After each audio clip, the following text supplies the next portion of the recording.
खुदावंद यीशु मसीह की सलामती आपके साथ हो। आज 14 फरवरी 2024 है। मत्ती रसूल की मार्फत लिखी गई इंजील मुकद्दस की आयत बाय तफसीली मुताला को जारी रखते हुए आज हम 21वें बाब की 45वीं और 46वीं आयत पर गौर करेंगे। इनमें यूँ लिखा है, और जब सरदार काहनों और फरीसियों ने उसकी तमसीलें सुनी तो समझ गए कि हमारे हक में कहता है, और उससे पकड़ने की कोशिश में थे, लेकिन लोगों से डरते थे क्योंकि वो उसे नबी जानते थे। आमीन।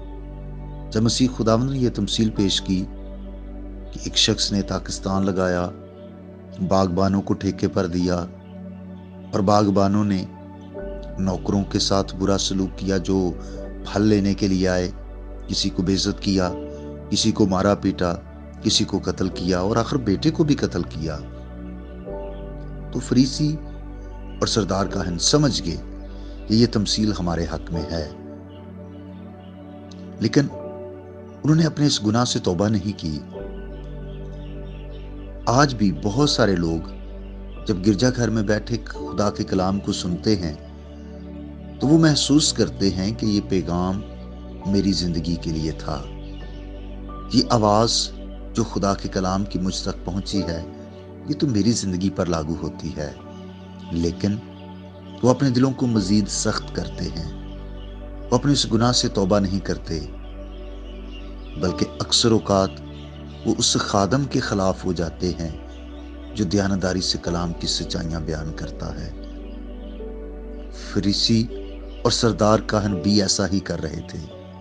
बजाय इसके कि वो अपने गुनाह से तौबा करते, बल्कि उन्होंने हट दर्मी का मुजाहरा किया, उन्होंने सख्त दिली का मुजाहरा किया और यीशु मसीह को गिरफ्तार करने, उसको पकड़ने की कोशिश में थे। जब लोग खुदा के कलाम की झिड़कियां सुनते हैं और समझते हैं कि ये हमारे हक में है, तो अगर वो फायदा ना उठाएं तो बेशक बहुत नुकसान उठाएंगे।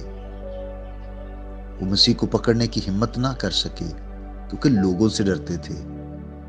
लोगों की नजर में वो एक आम नबी था, जबकि हम जानते हैं कि वो नबी से बढ़कर था। वो मुजस्सम कलाम था जो हमारी निजात के लिए, हमारे लिए कफारा के तौर पर इस दुनिया में आया, ताकि हमारी खातिर अपनी जान सलीब पर कुर्बान करे।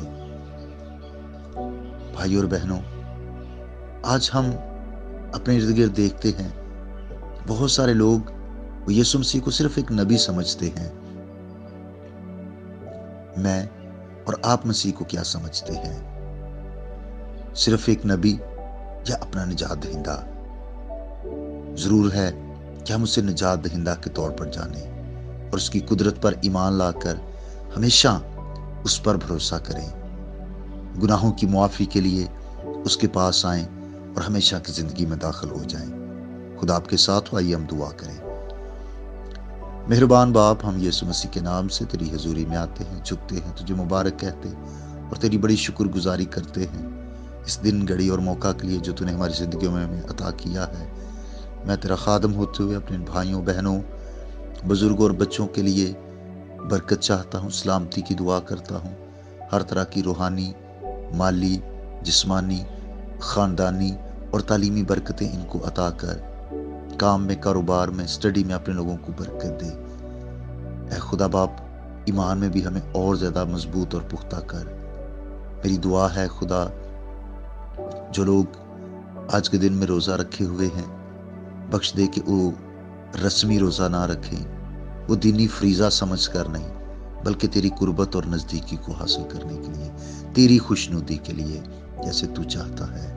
कादिर मुतलक खुदा, अपने लोगों को रूहानी तौर पर बढ़ने में बड़ी मदद कर। जो बीमार हैं, कमज़ोर हैं, लाचार हैं, अबलीस और बीमारियों के हाथों दुख उठा रहे हैं, मैं उनकी सेहतयाबी के लिए दुआगो हूँ। और भी जितने प्रेयर पॉइंट्स तेरे बेटों बेटियों ने शेयर किए, मुत्तफिका तौर पर सारी दरख्वास्तों को तेरे सामने लाता अपने लोगों पर रहम फरमा, यीशु मसीह के नाम से, आमीन। मेरा नाम पास्टर बिशारत है और ये पैगाम आपको इवेंजेलिकल चर्च अटक की तरफ से भेजा गया। तक हमारा चैनल सब्सक्राइब नहीं किया तो अभी सब्सक्राइब करें और बेल आइकॉन को क्लिक करके हमारी लेटेस्ट वीडियोस के बारे में अपडेट जानें।